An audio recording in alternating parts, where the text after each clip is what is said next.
1 Coríntios. A gente vai ler todo o capítulo 2, tá? E a gente vai ultrapassar a fronteira do capítulo 3, porque são capítulos que estão relacionados, que estão interligados. Então, para a gente compreender melhor, é fundamental que a gente faça essa leitura mais estendida. Capítulo 2 de 1 Coríntios. Vamos ler? Acharam? Amém? Tá? Tenha paciência. Eu sei que eu falo muitas vezes, mas eu vou tentar ser rápido. 10 minutos só. Diz assim: eu, Paulo, irmãos, quando eu fui ter convosco, anunciando-vos o testemunho de Deus, eu não fiz isto com ostentação de linguagem ou de sabedoria, porque eu decidi nada saber entre vós, senão a Jesus Cristo e este crucificado. Quando eu estive entre vós, eu estive em fraqueza. Eu não estava no meu melhor momento. Estive em temor e grande tremor quando eu estive com vocês. E a minha palavra e a minha pregação não consistiram em uma linguagem de persuasão, de sabedoria humana, mas em demonstração do Espírito e de poder, para que a vossa fé não se apoiasse em sabedoria humana, e sim no poder de Deus. Entretanto, expomos sabedoria entre os experimentados, não porém a sabedoria deste século, nem a dos poderosos dessa época, que se reduzem a absolutamente nada, mas falamos a sabedoria de Deus em mistério, que outrora, durante muito tempo, esteve oculta, mas nesses dias o Senhor preordenou desde a eternidade para a nossa glória. Sabedoria essa que nenhum dos poderosos deste século conheceu, compreendeu. Porque se eles tivessem conhecido, se eles tivessem discernido, eles jamais teriam se tornado homicidas, jamais teriam crucificado o Senhor na glória. Mas como está escrito, nem olhos viram, nem ouvidos ouviram, nem jamais penetrou em coração humano o que Deus tem preparado para aqueles que o amam. Mas Deus nos revelou pelo Espírito, porque o Espírito a todas as coisas sonda, a todas as coisas prescruta, até mesmo as vísceras, até mesmo as profundezas de Deus. Porque qual dos homens sabe as coisas do homem, senão o próprio Espírito que nele está? Assim também as coisas de Deus. Ninguém as conhece, senão o Espírito do próprio Deus. Ora, nós não temos recebido o Espírito do mundo, e sim o Espírito que vem de Deus, para que conheçamos o que por Deus nos foi dado gratuitamente. Disto também falamos, mas não em palavras ensinadas pela sabedoria humana, pela presunção humana, mas ensinadas pelo Espírito, conferindo coisas espirituais com coisas espirituais. Ora, o homem natural, diga homem natural, ele não aceita as coisas do Espírito de Deus, porque para ele as coisas do Espírito de Deus é loucura, é idiotice, é sandice, e ele não pode compreender, porque as coisas de Deus, elas só podem ser discernidas espiritualmente. Porém, o homem espiritual, diga homem espiritual, Ele julga todas as coisas. E esse julgar aqui, queridos, não é julgar no sentido de passar um veredito para alguém, mas sim julgar no sentido de analisar, de refletir sobre as coisas que nos cercam, tá bom? O homem espiritual, que no original grego também é homopneumático, que é aquele que é guiado pelo Espírito, que é conduzido pelo Espírito Santo, esse julga todas as coisas, mas ele mesmo não é julgado por ninguém. Pois quem conheceu a mente do Senhor que possa o instruir? Nós, porém, temos a mente de Cristo. Capítulo 3. Eu, porém, irmãos, não vos pude falar como a espirituais, e sim como a carnais. Diga, carnais. Como a crianças em Cristo. Leite eu vos dei de beber. Eu não vos dei um alimento mais sólido, porque não podieis suportá-lo, nem ainda agora podeis, porque ainda sois carnais. Porquanto, havendo entre vós ciúmes e contendas, não é assim que sois carnais que andais segundo o homem? Quando, pois, alguém diz, olha, eu sou de Paulo, não, eu sou de Apolo, não é evidente que isso são características daqueles que andam segundo os homens? Quem é Apolo? Quem é Paulo? São apenas servos daquele que crestes, e isso conforme o Senhor concedeu a cada um. Olha, eu plantei, Apolo regou, mas quem deu o crescimento foi Deus. De modo que nem é aquele que planta alguma coisa, e nem é aquele que rega, mas sim Deus, esse absoluto, porque o crescimento vem dele. Amém?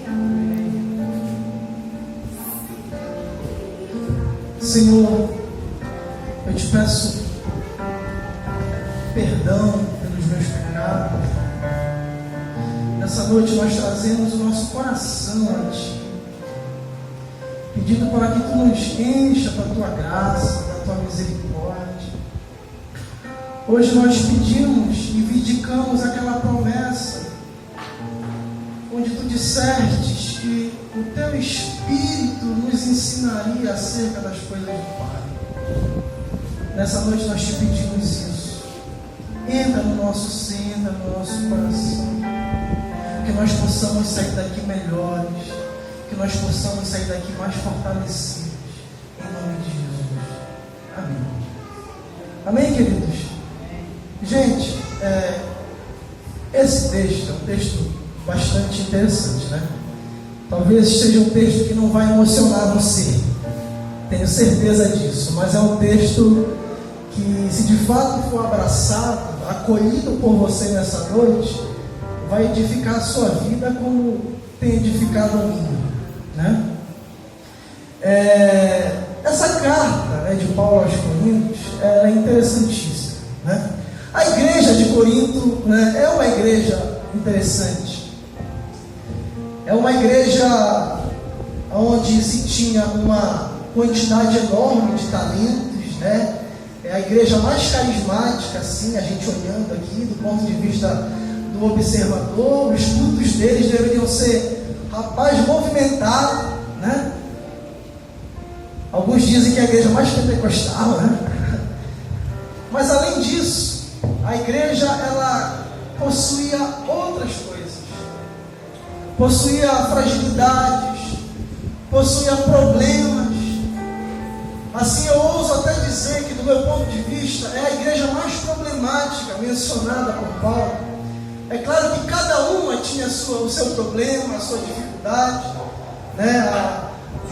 A de Roma lutando ali contra o hedonismo, a de Colossenses lutando contra o agnosticismo, mas assim, tendo a visão de um todo, rapaz, o que acontecia de presepada nessa igreja, meu irmão, não se põe nos livros. Talvez seja por isso esse carinho que a gente vê de Paulo por essa igreja, né? Parece onde ele demonstra, principalmente na segunda carta, o zelo que ele tinha de Deus por aquelas pessoinhas, o desejo que ele tinha de apresentá-los como uma noiva bela, pura, imaculada, uma noiva atraente para o seu noivo, uma noiva toda embelezada, depois de ter passado ali pelo salão de beleza da Raquel, né? Esse tipo de noivo, né? É tipo aquele filho que, eu não tenho filho, mas você que tem deve saber muito mais que eu. Aquele filho que é mais travesso, é mais peralta, vai gerar dos pais uma demanda de atenção maior, né? Um cuidado mais meticuloso, é tipo isso. Porque era de fato uma igreja que custava a entrar nesse processo de maturidade, de maturação, né? E Paulo ele escreve essa carta para esse grupo que fazia parte dessa sociedade de Corinto, que era uma sociedade ampla, com vários grupos sociais, né? Havia um grupo de turistas, havia um grupo de pessoas que tinham nascido naquela localidade, havia um grupo de judeus raivosos, extremamente religiosos, e havia essa galerinha aqui, gente boa, que estava ouvindo o Evangelho há um pouco mais de um ano, e estavam crescendo, estavam se desenvolvendo na graça de Deus. E é para essa galera aqui que Paulo escreve. E ele já começa o capítulo 2 nos mostrando algumas coisas interessantes, apesar de não ser isso que eu vou falar, mas é bom a gente frisar, tá bom? Aproveitar a oportunidade, né? Com certeza. Então o capítulo 2 ele já começa, Paulo, mostrando a forma evangelística que ele pregou para aquelas pessoas, né? Ele diz no começo: olha, vocês viram que quando eu cheguei aí, eu não usei de palavras de sabedoria humana, eu não ostentei um discurso bem elaborado, bem construído. Vocês viram, eu cheguei aí e entendi que a abordagem certa de evangelismo era anunciar o evangelho assim de forma clara, de forma objetiva. Paulo tinha isso, né? Cada grupo, em cada localidade que ele chegava, ele abordava o evangelho de uma forma diferente. Dependendo do grupo, ele falava de Jesus de uma forma diferente. Ele não tinha assim um roteiro pronto, olha, como a gente tem muitas das vezes, né? A gente chega no camarada, olha, porque eu sou servo de Jesus, do Deus de Abraão, de Isaac, de Jacó. A gente sempre tem aquele repertório, aquele roteiro pronto. Mas Paulo ele analisava o grupo onde ele estava. Por exemplo, para a gente entender melhor, antes de chegar em Corinto, Paulo ele esteve em uma outra cidade grega, Atenas. Lá no capítulo 17, a gente vai ver que em Atenas, Paulo ele usa outra abordagem evangelística. Se em Corinto ele é direto, em Atenas ele já usa da história local, que o público era diferente. Em Atenas ele chega e percebe a quantidade de altares a muitos deuses, a Apolo, a Zeus. E dentre esses altares ele percebe um altar onde está escrito ao Deus desconhecido. E Paulo, que era tudo menos bobo, ele diz: é aqui que eu vou entrar. Eu vou usar dessa história para falar de Jesus, que era uma história que os atenienses conheciam muito bem. Então ele usa dessa história para fazer um dos discursos mais lindos do Evangelho. Ele é convidado a pregar no Areópago, e lá dentro do Areópago ele se levanta e diz: olha, varões atenienses, em tudo eu vos vejo profundamente religiosos, porque andando pela vossa cidade, eu vi que muitos são os objetos do vosso culto, mas dentre esses objetos eu vi um altar, onde está escrito ao Deus desconhecido, e é justamente acerca desse Deus que vós adorais sem conhecer, que eu vos anuncio. O Deus que criou os céus, o Deus que criou a terra e tudo o que nela há, o Deus que tinha um sol